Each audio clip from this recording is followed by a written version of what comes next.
Happy New Year, friends. This is the first episode of This Restorative Justice Life for 2023. So I still feel like I can say Happy New Year, even though I'm recording on January 11. I'm David, for those of you who don't know. And today's episode is going to be a little bit different. We are constantly changing things up in this time. But as we so often do, I'm going to start today's episode with Who Are You questions. If you're watching on YouTube, you might realize that there's not another guest. And if you haven't intuited already, I'm the only one going to be talking on this episode. So I will be answering the Who Are You questions myself, both using it as a check-in because it's been a while since I've reintroduced myself here on these airwaves, but also for a first-time introduction to those of you who are new to the podcast. This Who Are You exercise, where someone answers the question, who are you, multiple times. We're going to do 7 here. It's always something I appreciate doing because the responses to the question are always different given the day, the time, the experiences that someone's going through. So here we go. Who am I? I always share the first one. I'm David Ryan Barcega, Castro-Harris, and that name has always been important for me. But in this last year, appreciation for all the people who have given me that name and who represent that name has gone through the roof as a parent for the first time. So much family support and so many reflections on, the journeys that my family, my wife's family have been through to get us here. So that is who I am. That is my name. Who am I? I'm also a new father. And that has been a wonderful, exhausting, exhilarating, challenging journey. There are definitely high highs. There are definitely sleep deprived lows. Things like I got my first data the other day. And, just those moments of, can't you just go back to sleep, have been present, in addition to trying to balance all the other roles that I play in life. But, stepping into this role of father has been a wonderful challenge. Who else am I? Speaking of all those other roles, I'm the person who runs this platform, Amplify RJ. And this podcast and this platform is dedicated to people who are living restorative justice values, philosophy, and practices, not just when we're facilitating processes or intentionally trying to build community, but on the day-to-day. And so I'm somebody who practices or tries to practice living through those values of interconnection, building, strengthening, repairing relationships when necessary. So both in my personal relationships with my family, with friends, and with the work that I do professionally, I'm someone who strives to live these values. Who else am I? I'm someone who's curious and is constantly learning. And I think those two things are different and related. I think every day we experience things that we can learn from. And I definitely try to take L's lessons from the L's losses or the things that I fail at. They've been numerous this last year. I've been trying a lot of new and different things and come up short, but always learning. And that's just part of the work. That's part of the journey. It's not always easy to jump to the lesson and take the learning and apply it. But I am someone who's constantly learning, but also someone who's really curious and will proactively seek out new knowledge and new information, both about this work and so many other things that interest me, like how little of the ocean floor that we've mapped. I'm just endlessly fascinated by what's going on at the bottom of the sea. I think that's 4. So 5, who am I? I'm someone who is struggling to reconcile that as much as I'm trying to teach restorative justice practices and values to you, the listener, and those in your community and the masses, your journey through this work will not replicate mine, and I should stop trying to replicate it.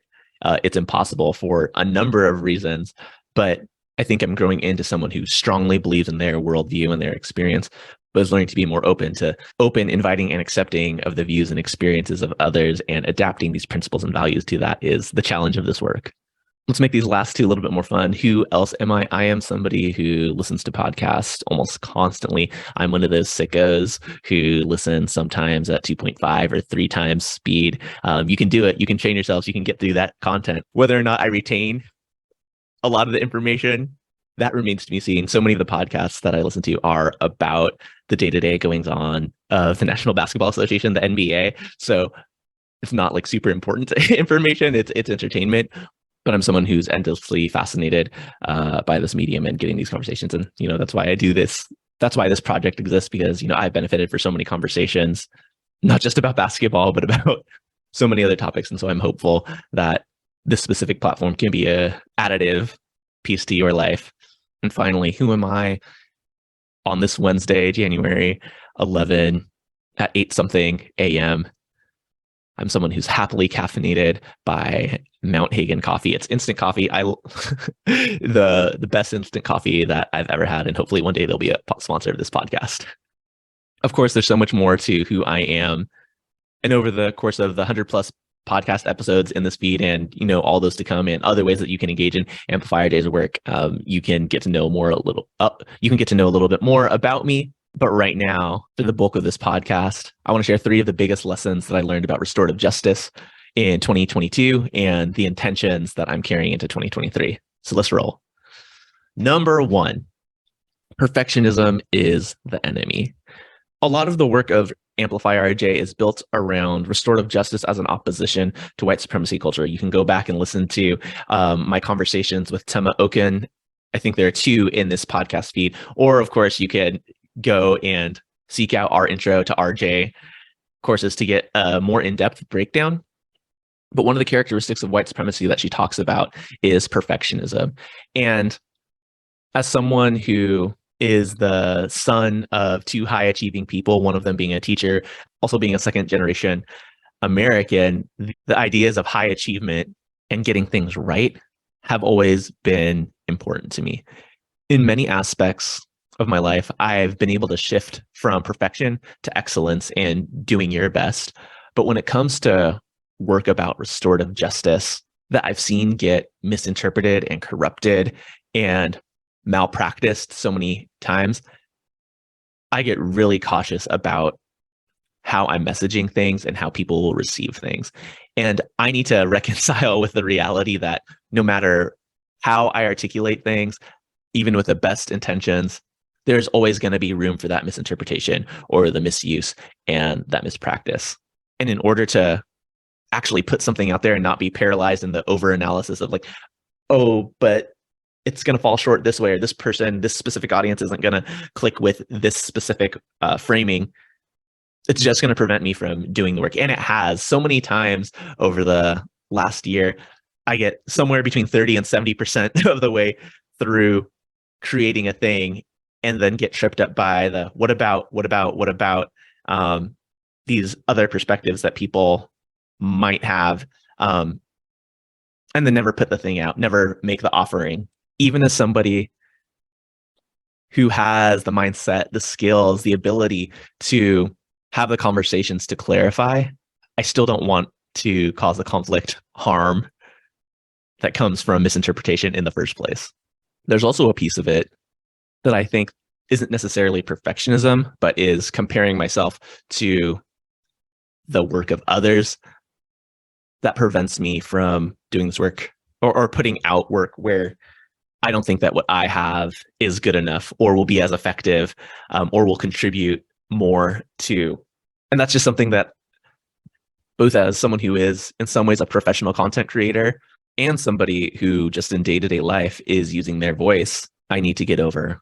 It might be strange for you as someone who may or may not have listened to hundreds of hours of me talking or consuming content that I've written at this point, but I'm actually a person of relatively few words and I try to choose them carefully.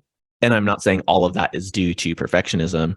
Part of it is also me not thinking that what I have to say will be accepted, seen as valuable, or even thinking that I might be laughed at or dismissed. And that's scary. But in order to do this work, to further amplify restorative justice, and in my personal life, advocate, share for myself and be vulnerable myself, get the things that I want, I just need to put it out there and live with the results. Even as I'm saying this, I'm thinking about all the ways that this might be misinterpreted as no standard of excellence, don't be precise with your language, or whatever you produce is fine and everybody should appreciate it for what it is. And that's 100% not what I'm saying. But I do think I'm somebody who so wants to get things right. But I think in my efforts to want to get things right, it's prevented me from doing some good, right? So maybe another way that people have framed this is like, don't let perfect be the enemy of good, right? And I think that's what I'm saying. I think this lesson can be taken and applied to so many aspects of your life. But when it comes to restorative justice, you the listener, in your personal relationships or in work context or wherever you think about utilizing this work, these frameworks, this way of being, you might feel that you don't have exactly the right words to say to invite people into this work. Part of it might be that you need to do a little bit more education for yourself to be more confident in initiating restorative processes or having tough conversations or starting community building moments, asking for circles, etc. But there's a limit to how much knowledge there's a limit to how much learning by watching a video course or sitting in circle as a participant or participating in trainings as a learner will take you, right? You actually just need to go out and do it, practice, and it will not be perfect. There will probably be some sort of harm, misunderstanding. And the goal of this work is not for everything to be sunshine, rainbows, and unicorns all the time, right? It's to build, strengthen, and repair relationships.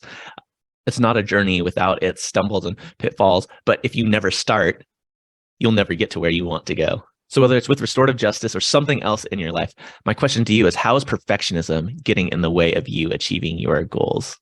So that was lesson 1. Big lesson number 2 is that time and budget equal your priorities. I imagine when you hear this, some of you are thinking about how I might be talking about the way that organizations who say they want to do restorative justice work often fall short because they don't prioritize this learning and this practice budget or time-wise. And I'm going to get to that, but I also want to be reflective of myself, both as a person and a business owner. Everybody has 24 hours in a day. Hopefully somewhere between 7 to 9 of those hours are dedicated to sleep. I know that's not the reality for many people, but with the 16-ish other hours that we have in the day, what are we doing with them? Over this last year, I've had to radically shift how I spend my time. Again, becoming a father, being the parent to a now 9-month-old has definitely disrupted the way that I sleep, but also navigate so much of how I navigate the world. Where I used to be able to wake up and have mornings to myself, get centered, do things that are in the vein of self-care. My mornings are in some way, shape, or form at the mercy of a very, very self-centered being who requires cuddles, feeding, diaper changes, etc.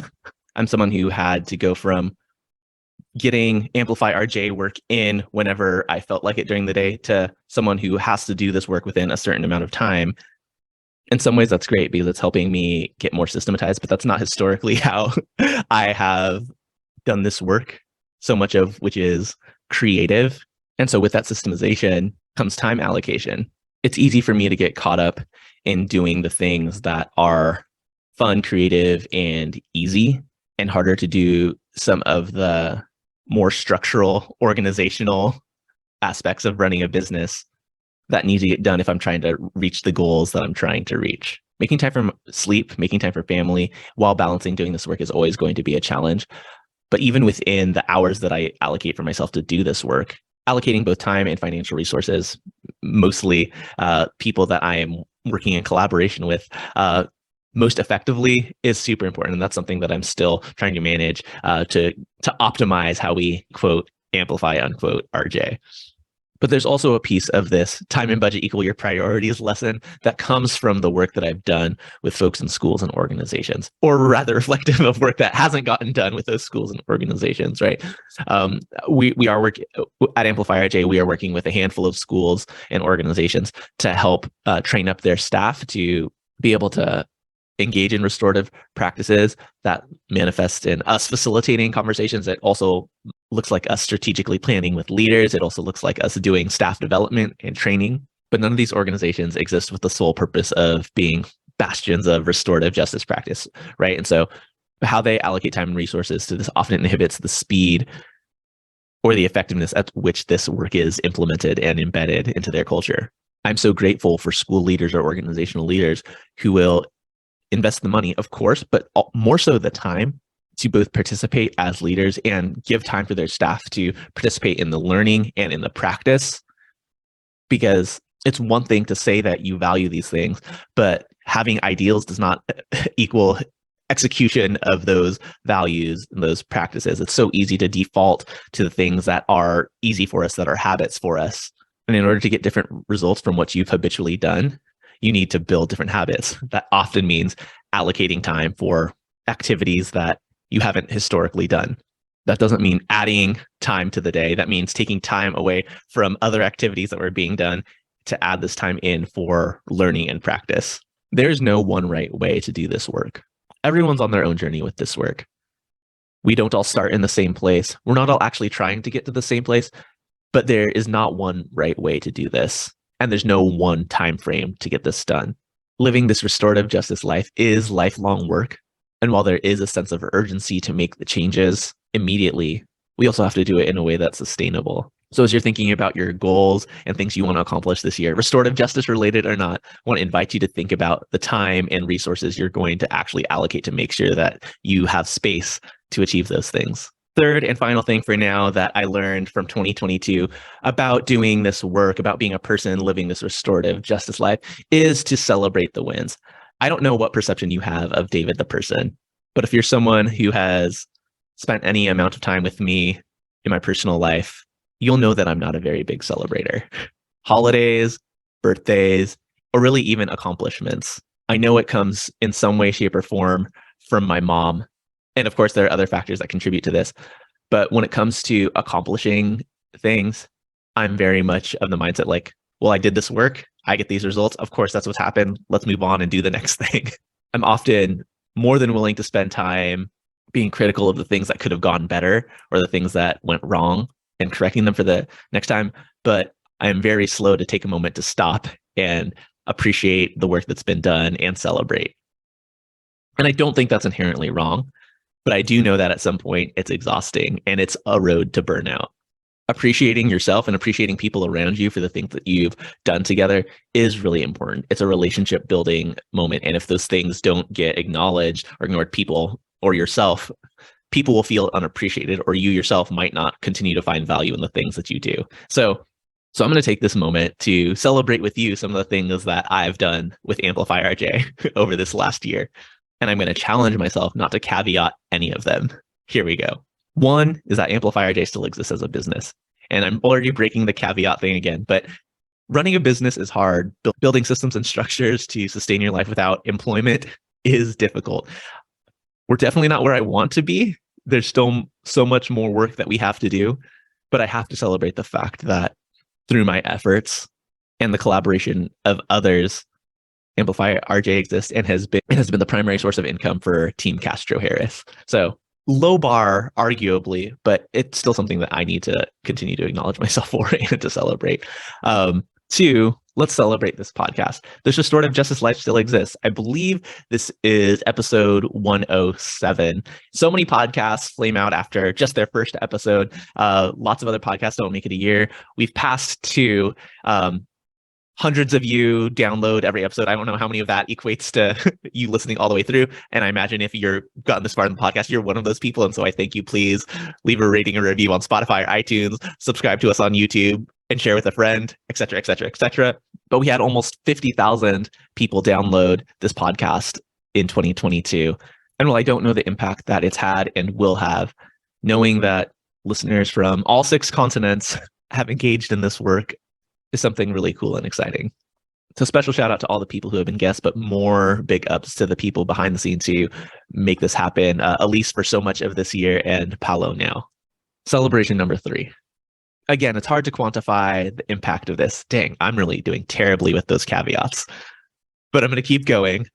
I love that we've had over 1,000 people go through our intro to RJ learnings, and link in the show notes if you haven't gotten to that yet, and share with a friend. But I'm more excited that we've had over 100 people participate in our deeper learning, whether it was the training camp or the intensives that we put on this year.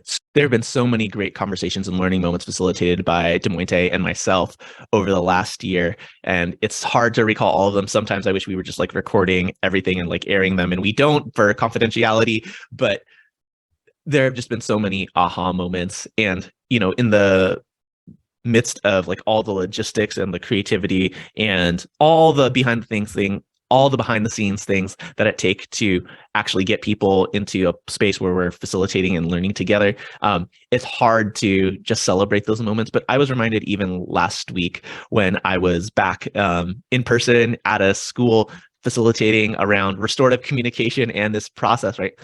I'm really good at facilitating this learning. In so many ways, that's the core of what Amplify RJ is.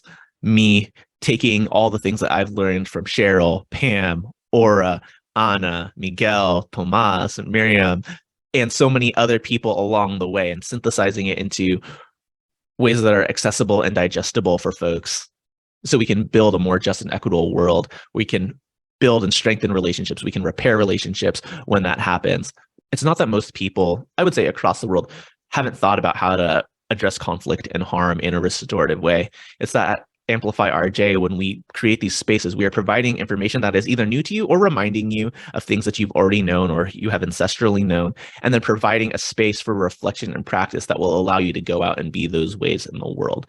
That's where the change is made. That's really one of the superpowers that I have, that people who work and partner with me have when we're facilitating, and that is worth celebrating. So pats on the back to me.